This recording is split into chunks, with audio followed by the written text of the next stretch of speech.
Deus. Vamos cumprir a direção do Espírito Santo para nossas vidas, que é de estarmos sempre em oração, porque é isso que nós precisamos, amados. Oração. Sermos reconhecidos como o Pai deseja, né? Como casa de oração. Temos que ser reconhecidos como casa de oração. Nunca se esqueça disso. Para isso, nós precisamos acostumar a orar.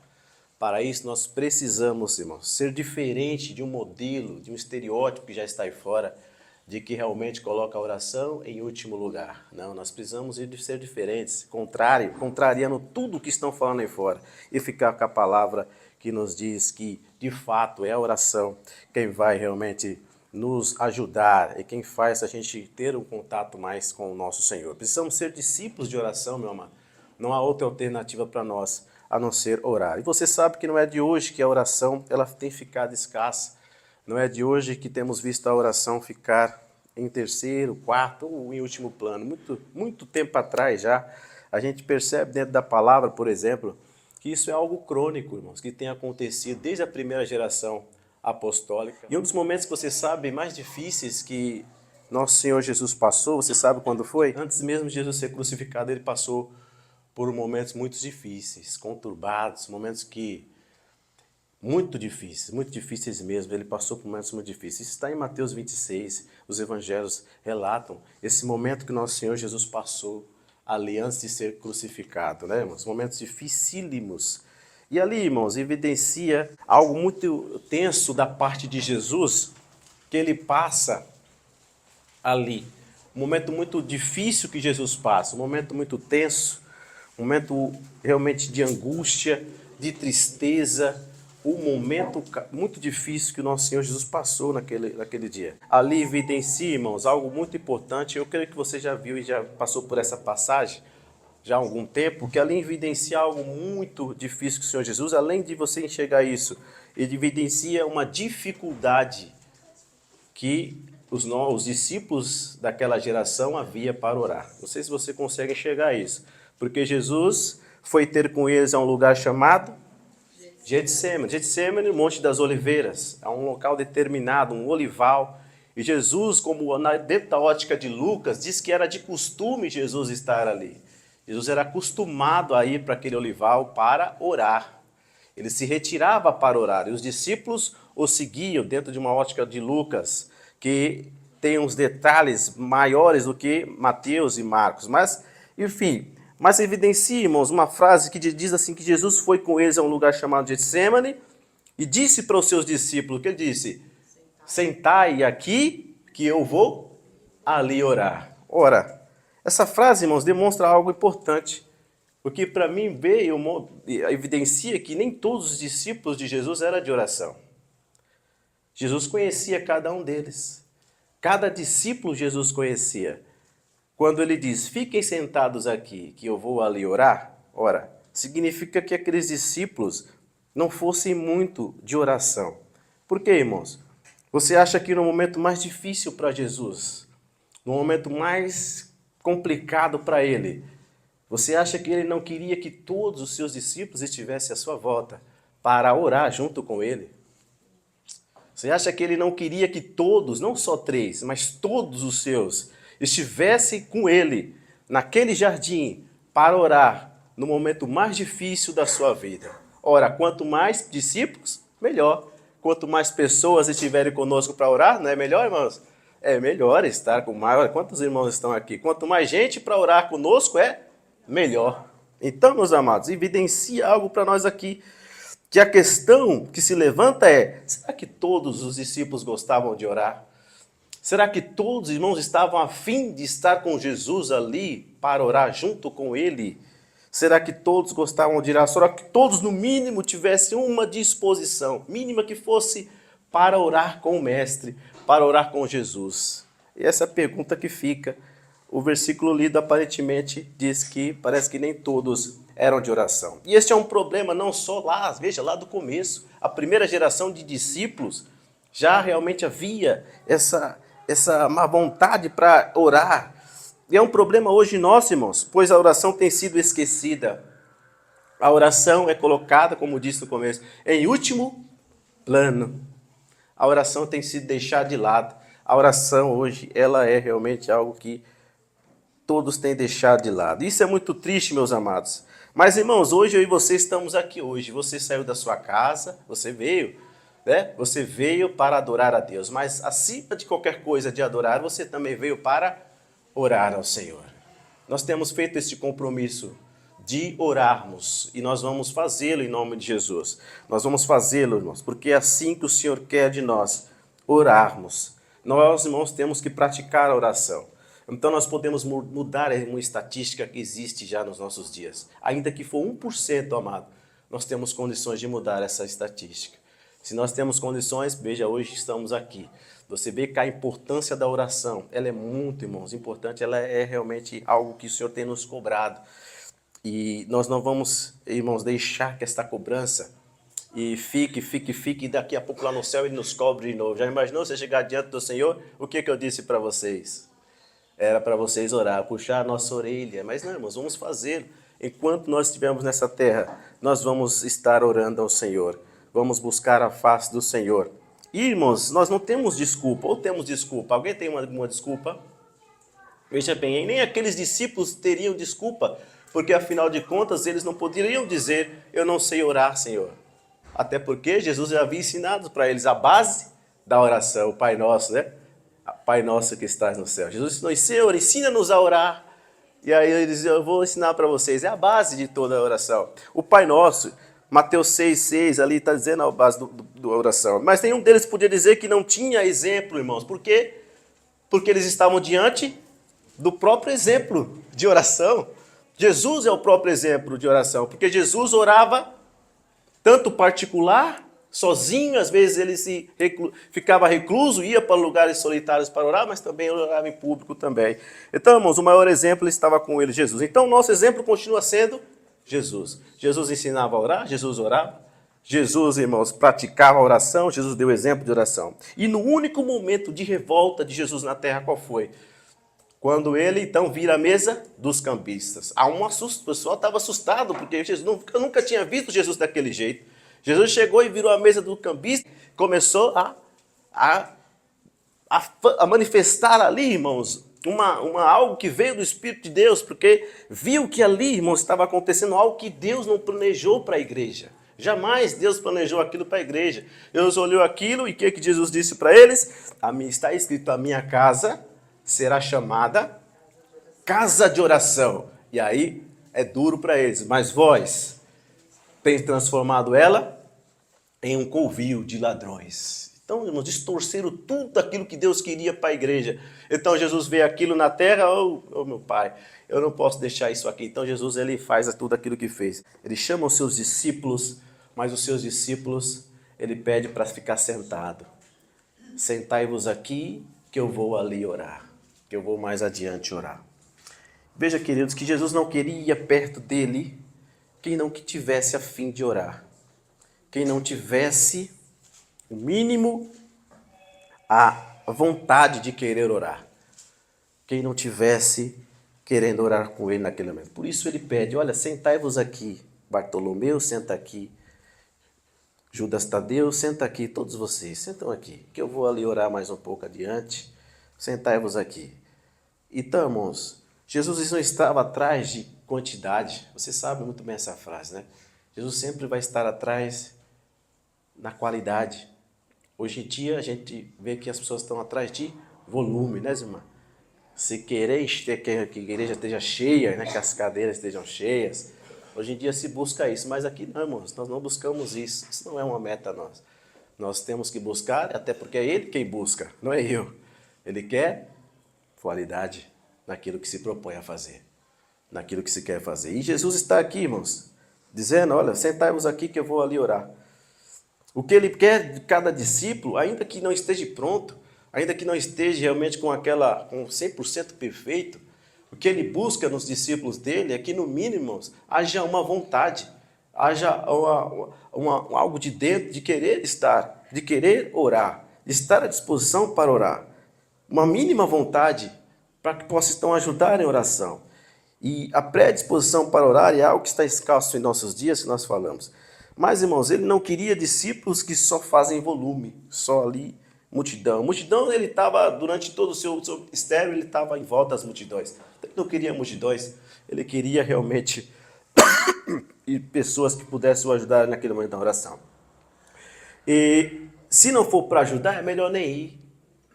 Se não for para querer orar, que não for para realmente se juntar à proposta, é melhor não ir. É melhor ficar sentado aqui. Fica sentado aqui, eu vou ali orar para o Pai. Fica. Então, irmão, se não for para ajudar, se não for para orar comigo, pode ficar aí sentado. Se não for para me ajudar, se não tiver disposição no mínimo para então ali estar comigo, é melhor nem ir. Então Jesus, ele leva apenas três. Ele leva Pedro e os filhos de Zebedeu. Quem são os filhos de Zebedeu, irmãos? João e? André não, irmão. João e? Tiago, irmão. Isso. Então, irmãos, filhos de Zebedeu, que os filhos do trovão, João e Tiago, apelidados por Jesus, os filhos do trovão. Então ele leva Tiago, ele leva João e também Pedro. Então o versículo 37, levando consigo Pedro e os dois filhos de Zebedeu, é o texto, irmão, é a palavra, a exegese. Aqui está a interpretação. Então aqui não há, porque já está falando, Pedro e os dois filhos de Zebedeu. Então o que ele fez? Começou a se entristecer, se angustiar-se, muito, irmãos. O texto é enfático em dizer. Então ele leva Pedro e Tiago. E ainda, irmãos, que eles foram exortados por Deus, ele leva 3. Então os outros, quantos ficaram sentados? 9 ou 10? 9. Qual com vocês? Quantos, irmão? 9, irmão? Aí vamos fazer conta em matemática, irmão. Então, ele leva 9.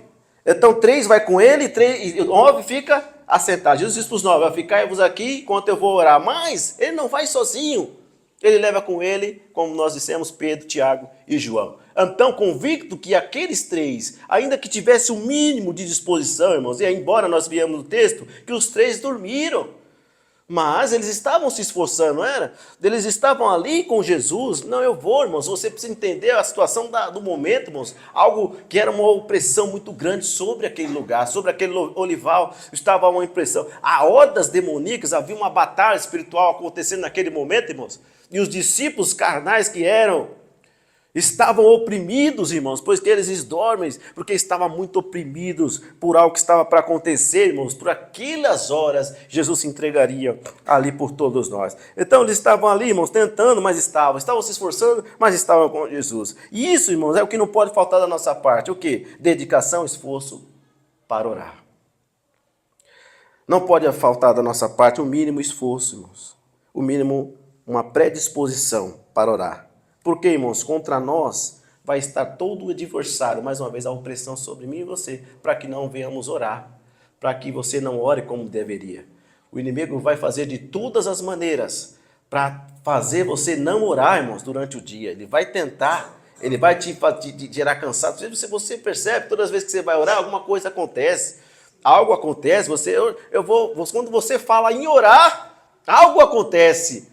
Acontece alguma coisa ali, não, então não vai dar para me orar agora, eu tenho que resolver alguma coisa aqui, não vai dar para... Então você veja, você mesmo tem, irmãos, você tem o seu testemunho, dizer quando você se propõe a orar, algo acontece, algo não te deixa orar, parece que o cansaço vem, parece que a fadiga vem, o sono vem, abre a boca, e aí não, vou dormir, depois eu oro, não é assim, irmão?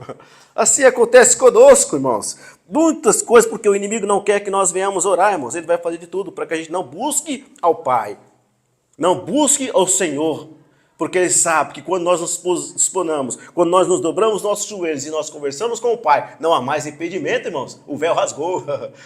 O véu rasgou, irmãos. Então não há mais, irmãos, quem venha impedir a nossa oração, apenas nós mesmos. É por isso que não pode faltar da minha e da sua parte o esforço e a predisposição para orar ao Senhor. Ainda que todas as coisas, os fatores que estão à sua volta dizem ao contrário, lute, rompa e diga não. É o inimigo tentando trabalhar para que eu não dobre meu joelho e se apresente ao Pai as minhas causas. Então, irmãos, vamos então lutar, se esforçar e uma predisposição no mínimo para que a gente possa orar. Aqueles discípulos poderiam mudar a estatística daquele dia. Dizer, não, Senhor, eu vou estar contigo. Porque o Senhor só vai levar Pedro, Tiago e João. Eu quero estar com você, mas não abrir a boca para nada.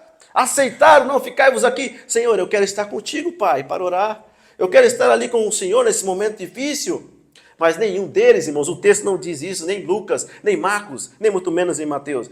Eles não dizem, o Senhor, eu quero estar consigo. Mas ele leva só apenas aqueles que ele entendeu que estavam junto com ele. Então, irmãos, perceba, nós precisamos ter predisposição, esforço, dedicação, porque o adversário não vai deixar você orar.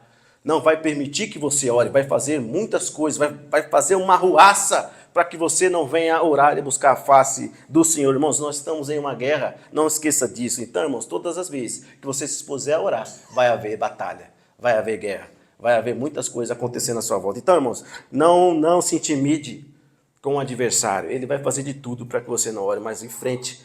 Busca o Senhor, não, eu vou orar agora. Chega destemido e diga, eu vou orar. Ninguém vai me pedir de deixar de orar. Ah, mas tem uma coisa aqui para fazer. Deixa, depois eu faço. Eu vou orar ao Pai agora. O que mais importante é orar ao Pai. Ele vai me dar a estratégia do que fazer, ou o problema que tem que resolver, e a decisão que eu tenho que tomar, irmãos. Então, irmãos, vamos sempre buscar a direção de Deus. Ainda mais quando você precisa tomar uma decisão. No calor do momento, às vezes você toma uma decisão e erra. Poxa, não é isso. Por que eu não fui dobrar o meu joelho e orar ao Senhor?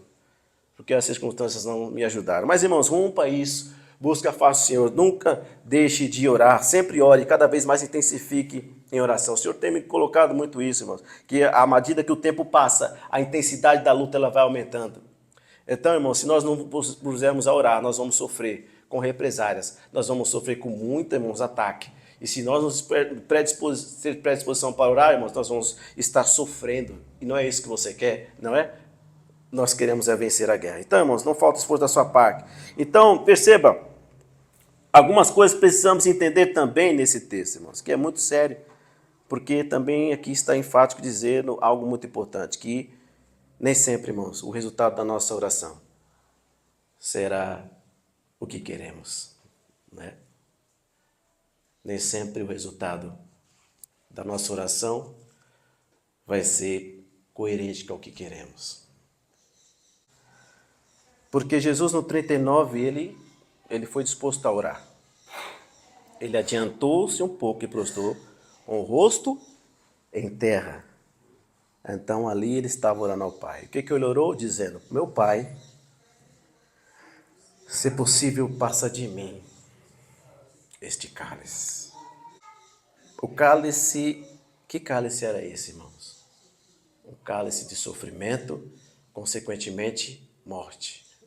Com muito sofrimento, morte de cruz. Os evangelhos são enfáticos, muitos deles, e morte de cruz, porque morte de cruz era muito doloroso, era muito dolorido, irmão. Só era realmente nos casos de bandidos, cometiam crimes hediondos, ladrões, pessoas que quisessem a rebelião, e Roma não permitia a rebelião, eles massacravam a rebelião. Então eles destinavam esses à cruz. E Jesus não fez nunca nada e nenhum mal para ninguém, foi condenado à cruz. Perceba, irmãos? Então, o cálice do sofrimento, consequentemente a morte. Jesus só pediu ao Pai para que se fosse passado dele aquele momento difícil, aquela tristeza, aquela agonia no Getsemane, no Olival. E Lucas, em outros evangelhos, diz que gotas de sangue, não é, irmãos? Estavam ali brotando, saindo do nosso amado Jesus, irmãos. Tamanho sofrimento naquele momento e angústia que ele estava passando. E nós, irmãos, em tantas orações, quantas vezes nós pedimos ao Pai para nos livrarmos de situações que nós passamos. Quantas vezes você já não clamou ao Pai, Senhor, eu não consigo passar por isso, Senhor, me livre dessa situação, me livre, Pai, dessa situação que eu estou passando, que eu estou vivendo, Pai, eu não vou conseguir suportar isso, Senhor, me livre desse momento, Pai, eu não vou conseguir. Quantas vezes nós não fazemos a mesma oração de Jesus naquele olival? Quantas vezes você já não orou assim, irmãos? Sabendo que o que você vai passar é algo que você nunca passou na sua vida antes. Assim como Jesus nunca tinha passado por aquele momento, ele passaria, mas já sabia o que ia passar. Mas nós muitas vezes já prevemos, isso aqui eu não vou conseguir. Essa situação, meu Pai, é muito dolorosa para mim. Eu não vou conseguir, meu Pai, me livra desse momento, meu Pai. Me livra, Senhor. Quantas vezes você já não orou, Pai, me livra dessa situação. Me livra, Senhor. Eu não vou conseguir passar por isso. Quantas vezes você já não orou nesse sentido, hein, irmãos?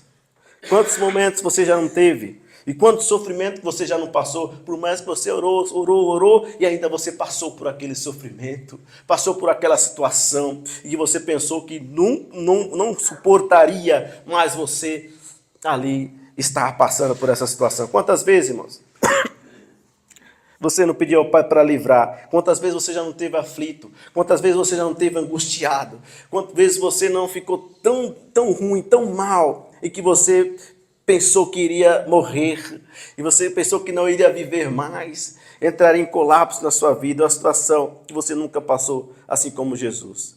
Ei, irmãos?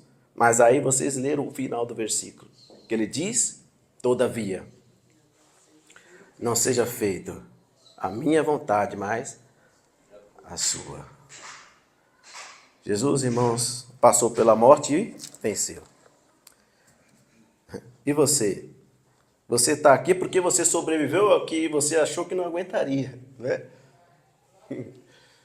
Você está aqui hoje, irmãos, porque você lá atrás passou por muita coisa e que você naquele momento achava que não a suportaria passar, mas você conseguiu passar. Eu vejo você aqui hoje, oh glória. Eu estou vendo você aqui, glória a Deus, porque você passou por esse momento.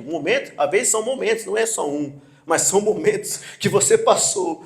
Muitas vezes ali sozinho, muitas vezes ali buscando ao Pai, mas você ali, irmãos, passou sofrendo, angustiado, triste, abatido, sem ninguém a recorrer, somente o Pai. E ali naquele momento, aí você, é difícil, não sei se você fez a mesma oração com Jesus, Senhor, mas se todavia, Senhor, não seja feita a minha, mas a tua vontade. É muito difícil essa oração de Jesus. Porque nós, como realmente passamos momentos difíceis, a gente não quer passar por aquilo que tanto faz mal para nós. Mas Jesus, irmãos, ali estava. E foi exatamente do jeito do Pai que aconteceu, não foi? Jesus reclinou e pediu para vou voltar para o céu, vou voltar para o Pai. E não terminou a obra, não foi preso de noite, não se apresentou a Pilatos no Gábata, não foi ridicularizado pelos soldados romanos e, consequentemente, não passou pela cruz. Foi assim, irmão? Não. Foi exatamente como o Pai queria. Ele disse: todavia, Senhor, não seja feita minha, mas como o Pai queria. E você já passou por muitas coisas, inclusive situações, como eu disse, que nunca você pensou que passaria, mas passou. E para quem acha que você não ia conseguir, você está aqui, guerreiro e guerreira. Glória a Deus. Louvado seja o Senhor, irmãos. Você é um guerreiro, você é uma guerreira. Você passou por muitas coisas, mas você aqui está. Está aqui. Ainda continua passando, né? Muitas lutas ainda você passa. Muitas situações, irmãos, que você... Quem quer passar por luta, irmão? Quem quer passar por dificuldade, por prova? Ninguém. Mas mesmo assim você passa. Por quê, irmãos? Isso é típico de quem é discípulo de Cristo. Passar por esses momentos de aflição, de dificuldade, é típico nosso, irmão. Nós não podemos nos isentar, não podemos esconder. Não, irmãos, de um evangelho talvez que pudesse ter passado para você, um evangelho totalmente diferente, sem luta, sem batalha, e que não te coloca, irmãos, numa posição de luta. Esse não é evangelho de Cristo. O evangelho genuíno é, irmãos, passarmos por essas lutas aqui na terra, até porque estamos no sentido oposto da maioria. Se você está no sentido contrário, irmãos, se você vai e pega a contramão, você vai ter que bater em vários carros. Vai haver um confronto, vai haver uma resistência. Então, irmãos, isso é típico nosso, nós precisamos passar por isso. Mas vamos vencer no nome do Senhor Jesus, amém, irmãos? E aí, nós aqui estamos, irmãos. Você passou, e mesmo que orando, você teve que passar pela essa luta que você passou. Só que depois, como disse, depois do deserto, irmãos, vai vir a vitória, glórias a Deus. Depois da tempestade vem a bonança, glórias a Deus. Quantos creem, irmãos? Que o deserto não é para sempre, glória a Deus. A tempestade não é para sempre, glória a Deus. Assim como para Jesus, depois de ter passado por tudo, onde que ele foi? Para a destra do Pai, ao lado de Deus, glória a Deus. Venceu a morte e hoje está à destra de Deus. Então, meu amado, nenhum mal é para sempre, a vitória vai vir. O deserto vai acabar, nós vamos triunfar em nome de Jesus, e Deus vai te dar a vitória que você tanto busca, que você tanto pede em nome de Jesus. Quantos têm fé para crer aqui, irmãos? Glórias a Deus. É assim, irmãos, temos que crer que o deserto vai acabar. Glórias a Deus. Assim como foi com Jesus. E aí, glórias ao nome do Senhor, que o Senhor venceu ali, irmãos, e foi para agora com o Pai. E não somente depois disso aconteceu tudo isso, mas no momento presente, algo aconteceu. Veja bem, ele levou 3, os 3 dormiram. Muitas vezes nós nos encontramos sozinhos, pedindo a Deus e clamando a Deus. Às vezes nós achamos que estamos sozinhos. Às vezes nós achamos que oramos sozinhos. Às vezes nós achamos que só nós estamos lutando. Mas, irmãos, mesmo em meio às dificuldades, mesmo em meio a tudo a dificuldade que você passou, mesmo em meio a todas as nuances que você passou, as dificuldades, as lutas, as provações, as tempestades que você passou, entenda isso. Deus estava com você, glória a Deus. Deus estava contigo. Jesus, irmãos, ele passou por todas essas nuances, mas a ótica de Mateus foge um detalhe que o evangelista Lucas, ele fala, porque o evangelista Lucas, no começo do evangelho, diz, olha, eu busquei as fontes, eu busquei criteriosamente fontes que realmente comprovam tudo aquilo que ele relatou no seu livro. Então, fontes, coisas que não estão em Marcos, que não estão em Mateus, estão em Lucas. E Lucas 22 e 43 está algo que realmente é chave para dizer para você, e a chancela e a chave está aqui, porque você precisa entender que mesmo ali o Senhor Jesus, e mesmo os discípulos dormindo, Jesus estava com alguém ali. Glória a Deus, é isso mesmo, irmão. Quem estava com Jesus? Os discípulos estavam dormindo, Pedro estava dormindo, Tiago estava dormindo, mas Jesus toda vez ia lá, poxa, vocês não conseguem ver lá comigo 1 hora? Olha que Jesus orava mais de 1 hora, irmão. A oração de Jesus era por mais de horas, e hoje nós queremos orar 5, 10 minutinhos, achamos que está bom. E Jesus ali a gente vê que orava muito mais horas, né, irmãos? Tinha vezes que ele saía de manhã, de noite, voltava de manhã, e os discípulos procurando ele. Onde o Senhor estava, Jesus? Ele estava orando ao Pai. Mas aqui, irmãos, se você achou em Lucas 22, 43, o que é a informação? Que não tem em Mateus, não é? Há uma informação importante. Então, lhe apareceu o que, irmãos? O anjo do céu que o confortava, fortalecia. Às vezes, irmão, nós achamos que estamos sozinhos nesse deserto. E Jesus, ele, por mais que ele chamou os 3, e por mais que eu vi uma predisposição para que os 3 estivessem ali, no mínimo, estar com Jesus. Mas Jesus, ele se afasta. E há um momento que ele estava ali. Mas o texto diz que apareceu o que, irmãos? Um anjo do céu, que o fortalecia ou confortava. Glórias a Deus. E será que não é a mesma coisa conosco, meu irmão? Será que não é a mesma coisa comigo e com você?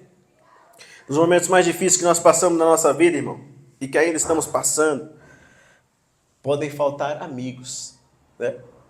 Podem faltar até mesmo familiares. Mas sabe quem não falta? Deus não falta, irmãos. Deus não falta, irmão, na nossa vida. Podem faltar tudo, irmãos. O inimigo pode tirar tudo de nós. O inimigo pode fazer os amigos se afastarem, pode fazer os familiares se afastarem nos momentos mais sombrios que a gente passa na vida. Mas sempre, irmãos, Deus vai estar com você. Quando Ele não está, Ele vai mandar um anjo, oh, glória.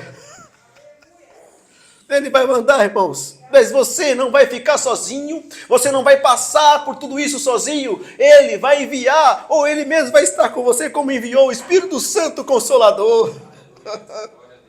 Para estar conosco nesses momentos difíceis que atravessamos. Ele envia, irmão. Você, eu tenho a certeza, pode ter certeza, você não vai passar, irmão, sozinho o que está passando. Ele vai enviar pessoas, ele vai enviar anjos, ou ele mesmo, assim como designou o Espírito Santo, porque a função principal do Espírito Santo é consolar. Glória, consolador, irmão. Então, irmãos, entenda, não vai faltar. Ele vai sempre enviar, designar, para que você não passe sozinho, para a glória do nome do Senhor. Amém, meu irmão? Então vamos orar mais uma vez? Fique de pé comigo. Vamos então orar ao Senhor. E assim nós encerramos aqui este culto para a glória do nome do Senhor. Então, irmãos, entenda. Precisamos entender que a oração, ela faz parte da nossa vida. E mais uma vez a gente vai ter que bater nessa tecla, irmão. Porque a proposta nossa aqui é de oração, é de ser casa de oração. Nós não vamos fugir das primícias e daquilo que o Senhor nos chamou para fazer. Vamos fazer o oposto. Se lá falta oração, aqui não pode faltar. Se lá vai faltar palavra, aqui não pode faltar. Se lá vai faltar adoração, não adoração da boca para fora, mas verdadeira, aqui não pode faltar. Então, irmãos, nós estamos sempre no oposto. Nós tem que estar diferente. Não deveria ser assim, mas é. E é assim, irmãos, infelizmente é assim. Mas você está aqui porque você entende que é assim que deve ser, pois o Senhor Jesus nos ensinou dessa forma. Amém, meu irmão? Então, entenda que o Senhor está conosco. Nem todos, irmãos, vão gostar de orar. É uma estatística que nós temos que lutar contra. Mas nós temos que lutar e vencer, para que possamos ter esse costume de oração, que fará toda a diferença na minha e na sua vida, se buscarmos a oração. Quantos aqui desejam também estar nessa intercessão, irmãos? Nós temos que, sabe, irmãos, fazer orações pelos da nossa casa. Nós estamos em uma luta, irmãos. E veja, irmãos, que muitos destoaram dessa luta. Eu estava dizendo para ele que quanto mais pessoas vêm desertar, a luta fica maior. Porque é matemática, irmãos. Quanto mais pessoas deixam a essência, quanto mais pessoas deixam a verdade, quanto mais deixam aquilo que se deve fazer, os que estão fazendo, a luta fica mais pesada. Porque aí nós nos concentramos de fato como igreja. Mas uma palavra, ela nos conforta. Qual é? É que as portas do inferno não vão prevalecer contra a igreja. E igreja hoje, você sabe que é nós. E ainda que sejamos 1, 2 aqui, irmãos. A gente é a igreja. Então, olha só. Então, o inferno, irmãos, você sabe que o inferno, irmãos, tem os príncipes dele lá, tem todo um aparato, tem todo ali uma preparação, os exércitos deles, assim como tem os seus asseclas, aqueles que o adoram. Né? E é milhares, multidões, milhares de pessoas. Mas ainda que eles estejam totalmente completos, ainda que hoje nós estejamos só 2, como igreja, eles não vão prevalecer contra nós. Amém, irmão?